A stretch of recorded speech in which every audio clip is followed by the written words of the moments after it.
Delhi, Indien, 1999. In der Nacht des 29. April fand in einem der renommiertesten Lokale der Stadt eine rauschende Party statt.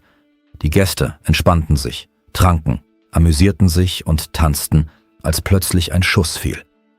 Dieser Fall wurde zu einem der meistdiskutierten Ereignisse in Indien, da sehr einflussreiche Personen darin verwickelt waren. In den 90er Jahren wurde in der indischen Hauptstadt im Stadtteil Mehrauli ein neues Restaurant namens Tamarind Court eröffnet. Das Restaurant befand sich in einer Kolonnade und aus den Fenstern dieses alten Gebäudes bot sich ein wunderschöner Blick auf den architektonisch-historischen Komplex. Die Besitzerin des Lokals war Bina Ramani, Modedesignerin und bekannte Society Lady. Die Inderin Bina Ramani war mit dem kanadischen Geschäftsmann George Ramani verheiratet. Bina hatte die doppelte Staatsbürgerschaft, lebte aber in den 90er Jahren mit ihrem Mann und ihrer Tochter in Delhi und leitete das Restaurant. Das Tamarind Court war bekannt für seine teuren Partys. Jeden Donnerstag fanden dort Feste statt, bei denen es viele exquisite Speisen und Alkohol gab. Deshalb wurden nur wohlhabende Menschen in das Lokal gelassen. Am 29. April 1999 organisierte Bina Ramani eine Party für ihren Mann George zu Ehren seiner bevorstehenden Abreise in seine Heimat Kanada. Da dieses Ereignis von der Besitzerin des Lokals selbst gefeiert wurde, beschloss man, die Party zu etwas Besonderem zu machen. Die Geschäftsführerin engagierte teure Models als Barkeeper anstelle der üblichen Mitarbeiter. Unter den Models befand sich die 30-jährige Schönheit Jessica Lal, die eine enge Freundin von Bina Ramanis Tochter Malini war. Malini Ramani war selbst Model und versuchte eine Karriere in dieser Branche aufzubauen. Außerdem beschäftigte sie sich mit Modedesign, wodurch sie Kontakte zu einigen Models hatte. Malini nutzte ihre Kontakte und bot ihren Freundinnen an, als Barkeeperinnen im Restaurant zu arbeiten. Zu denen, die auf dieses Angebot eingingen, gehörten Jessica Lal sowie der junge Schauspieler und Model Cheyenne Munshi. Am Abend des 29. April stand Jessica hinter der Bar. Sie trug ein stilvolles weißes Hemd und blaue Jeans. Jessica lächelte den Gästen immer wieder zu und servierte ihnen Getränke. Es ist wichtig zu erwähnen, dass das Restaurant Tamarind Court zu diesem Zeitpunkt noch keine Lizenz für den Verkauf von Alkohol hatte. Die Besitzerin Bina Ramani hatte erst kürzlich einen Antrag gestellt, doch die Lizenz war noch nicht offiziell erteilt worden.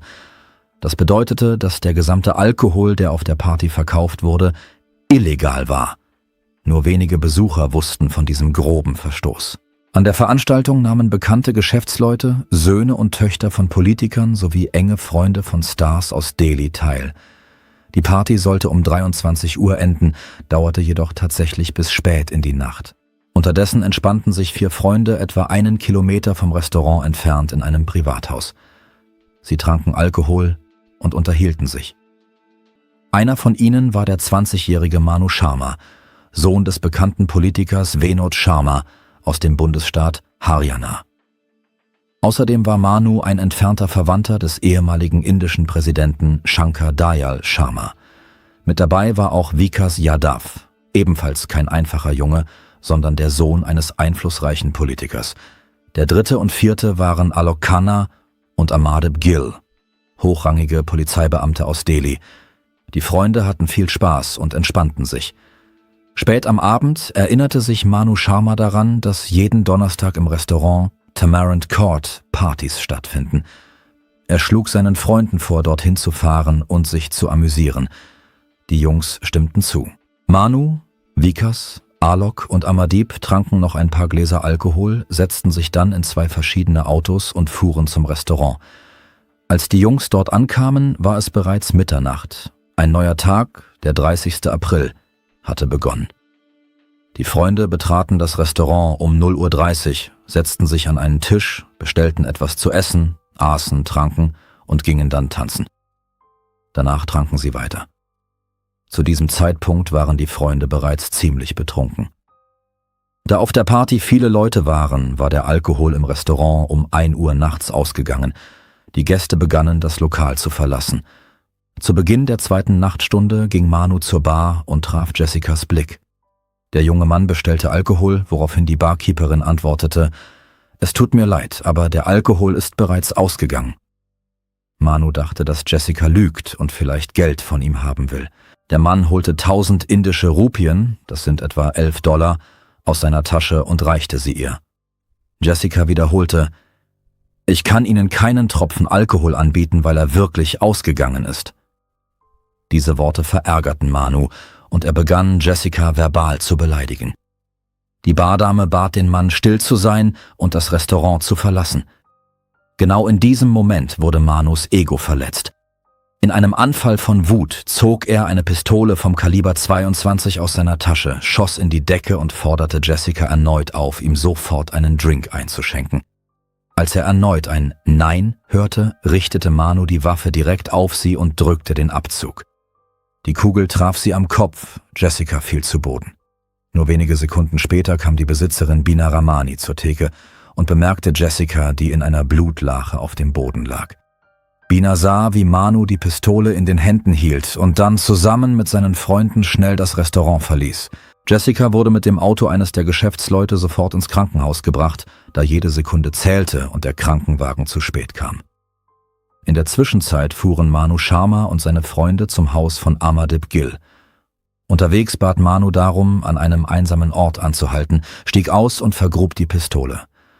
Später in derselben Nacht rief Manu seinen Assistenten Amit Jinge an, nannte ihm die ungefähre Adresse und bat ihn, die Waffe zu vernichten. Amit tat alles, was Manu ihm befohlen hatte. Danach begannen alle Beteiligten, sich zu verstecken. Jessicas Schwester Sabrina Lal erhielt einen Anruf aus dem Krankenhaus, in dem ihr mitgeteilt wurde, dass Jessica bei ihnen sei und schwer verletzt sei. Am Telefon wurden keine Details genannt. Sabrina fuhr zum Krankenhaus und erfuhr erst dort, was mit ihrer Schwester passiert war. Jessica war immer noch bewusstlos. Die Ärzte taten alles, was sie konnten, aber leider starb die junge Frau. Der Tod der Barkeeperin wurde als Mord registriert. Die Polizei von Delhi nahm die Ermittlungen auf.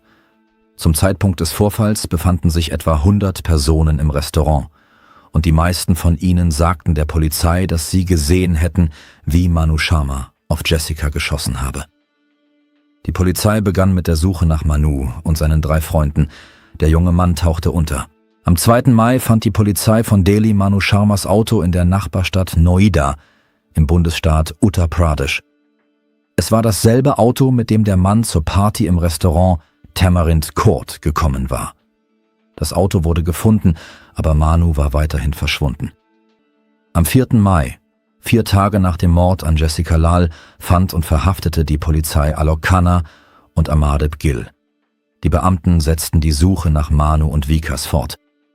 Am 6. Mai fanden und verhafteten die Polizisten Manu zusammen mit seinem Komplizen Amit. Sie befanden sich in der Stadt Chandigarh, etwa 200 Kilometer von Delhi entfernt.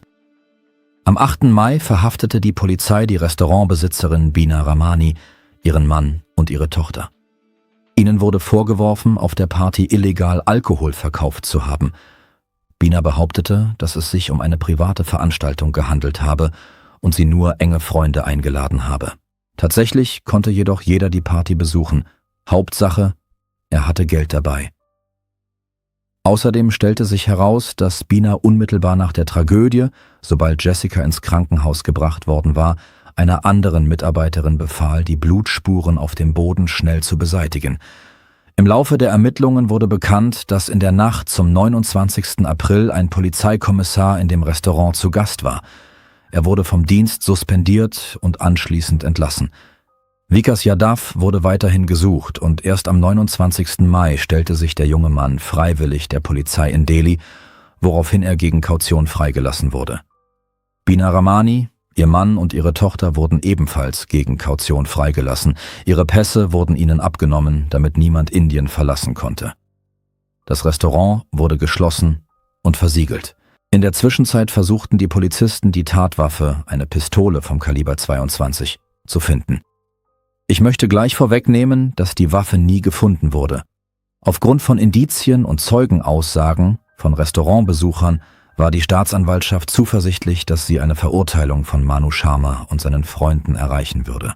Einer der wichtigsten Zeugen war ein Barkeeper namens Cheyenne Munshi, der in der Nacht der Tragödie im Tamarind Court gearbeitet hatte. Cheyenne berichtete, dass er einen Streit zwischen Manu und Jessica gesehen habe und dass der betrunkene Manu auf die junge Frau geschossen habe. Der Prozess um den Mord an Jessica Lal begann am 3. August 1999. Die Polizei erhob Anklage gegen 12 Personen. Manu wurde wegen Mordes und Fälschung von Beweismitteln angeklagt, seine Komplizen wegen Fälschung von Beweismitteln, Verschwörung und Beihilfe zur Flucht des Verdächtigen. Die Polizei hatte 32 Zeugen, die bestätigten, dass es Manu Sharma war, der auf Jessica geschossen hatte. Darüber hinaus lagen den Ermittlern die Aussagen von 2 Ballistikexperten vor. Die Experten untersuchten den Tatort sorgfältig und kamen zu dem Schluss, dass die Kugel, die in der Decke des Gebäudes steckte, und die Kugel, die in Jessicas Schädel gefunden wurde, aus derselben Pistole des Kalibers 22 abgefeuert worden waren. 2 Jahre vergingen, die Gerichtsverfahren dauerten an. Bis 2001 änderten die meisten Zeugen ihre Aussagen. Viele behaupteten, sie hätten die Party vor Beginn der Schießerei verlassen. Ursprünglich hatte Bina Rahmani der Polizei gesagt, sie habe gesehen, wie Manu Sharma nach dem Schuss weggelaufen sei. Vor Gericht widerrief Bina ebenfalls ihre Aussage und erklärte, ich kann nicht mit Sicherheit sagen, dass der Mann, der nach dem Schuss weglief, Manu Sharma war. Sogar die Ballistikexperten änderten ihren Bericht und stellten fest, dass die Kugel, die in der Decke gefunden wurde, und die Kugel, die Jessica getötet hatte, völlig unterschiedlich waren. Cheyenne Munshi änderte ebenfalls seine Aussage vor Gericht. Er erklärte, dass er kein Hindi spreche und alle seine Aussagen von der Polizei niedergeschrieben worden seien. Cheyenne behauptete, die Beamten hätten ihn lediglich gebeten, zu unterschreiben. Tatsächlich habe Cheyenne nur gesehen, dass Manu Sharma in die Decke geschossen habe. Wer auf Jessica geschossen habe, habe Cheyenne angeblich nicht gesehen. Im Jahr 2005, 6 Jahre nach der Tragödie, wurde Manu gegen Kaution freigelassen. Jessicas Familie hoffte weiterhin, dass die Polizei die Schuldigen bestrafen würde. Am 21. Februar 2006 wurden ihre Hoffnungen jedoch zunichte gemacht. Das Gericht sprach alle Angeklagten, darunter auch Manu Sharma, frei. Wichtig zu wissen: Nach Jessicas Tod starb ihre Mutter 1999 an einem Herzinfarkt. Sie konnte den Verlust ihrer Tochter nicht verkraften. Als Manu 2006 vom Gericht freigesprochen wurde, erlitt Jessicas Vater einen Schlaganfall. Der Mann überlebte, hatte jedoch ernsthafte Gesundheitsprobleme und starb einige Monate später. In der Zwischenzeit kam es aufgrund der ungerechten Entscheidung zu einer Welle von Protesten. Menschen gingen mit Plakaten auf die Straße, unterstützten Jessica und schrien wütende Worte in Richtung der Polizei. Dies führte dazu, dass der oberste Gerichtshof von Delhi die Beamten anwies, die Ermittlungen zum Mord an Jessica Lal wieder aufzunehmen. Im Herbst 2006 wurde der Fall wieder aufgenommen. Viele Polizeibeamte wurden ausgewechselt und die neuen Mitarbeiter erkannten, dass die früheren Ermittlungen äußerst unprofessionell durchgeführt worden waren. Die dem Gericht vorgelegten Berichte über 2 Patronen waren von einem Ballistikexperten absichtlich gefälscht worden. Nach diesen Enthüllungen legte die Polizei von Delhi gegen das Urteil Berufung ein und es kam zu einer neuen Verhandlung. Ein indisches Magazin führte eine eigene Untersuchung gegen den Hauptzeugen Cheyenne Munshi durch. Im Rahmen dieser Operation gab sich ein Journalist als Vertreter eines britischen Unternehmens aus und teilte Cheyenne mit, dass er einen Hindi sprechenden Schauspieler suche. Cheyenne war sehr an diesem Angebot interessiert. Er antwortete dem Journalisten, dass er Hindi in der Schule gelernt habe und diese Sprache beherrsche.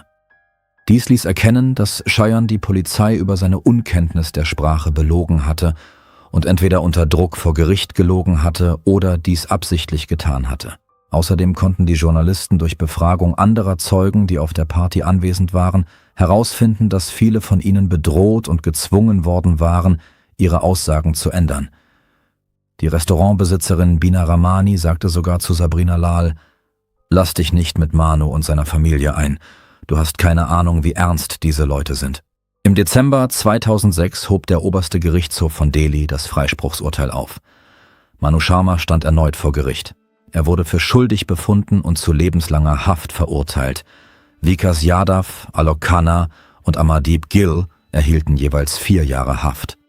Cheyenne Munshi und 19 weitere Personen, darunter Ballistikexperten, wurden für schuldig befunden und zu Haftstrafen zwischen 1 und 3 Jahren verurteilt. Im Jahr 2020 21 Jahre nach der Tat wurde Manu Sharma aus dem Gefängnis entlassen. Sein Urteil wurde aufgrund seines guten Verhaltens gemildert.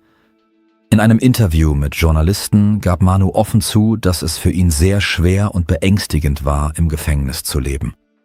Manu erzählte: „Ich war ein junger Mann, als ich diesen Fehler begangen habe, und mein Leben hat sich dadurch stark verändert.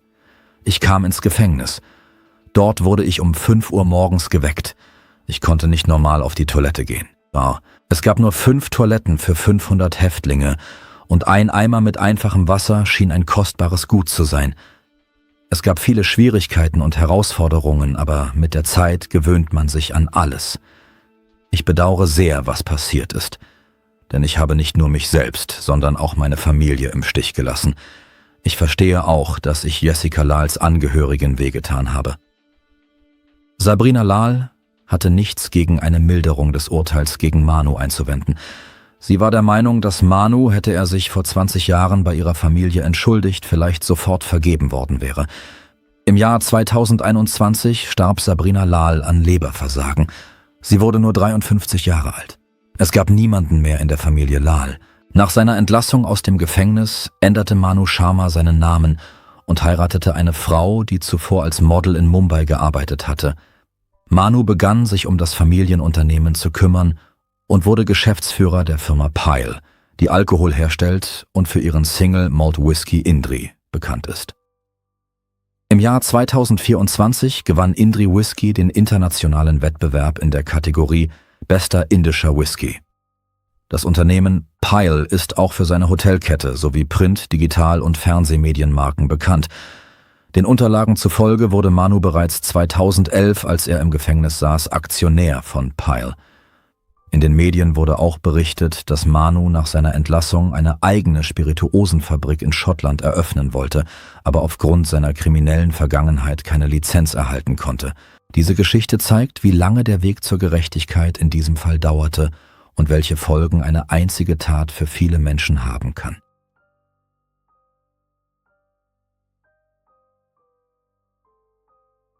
Danke fürs Zuschauen und passen Sie auf sich auf.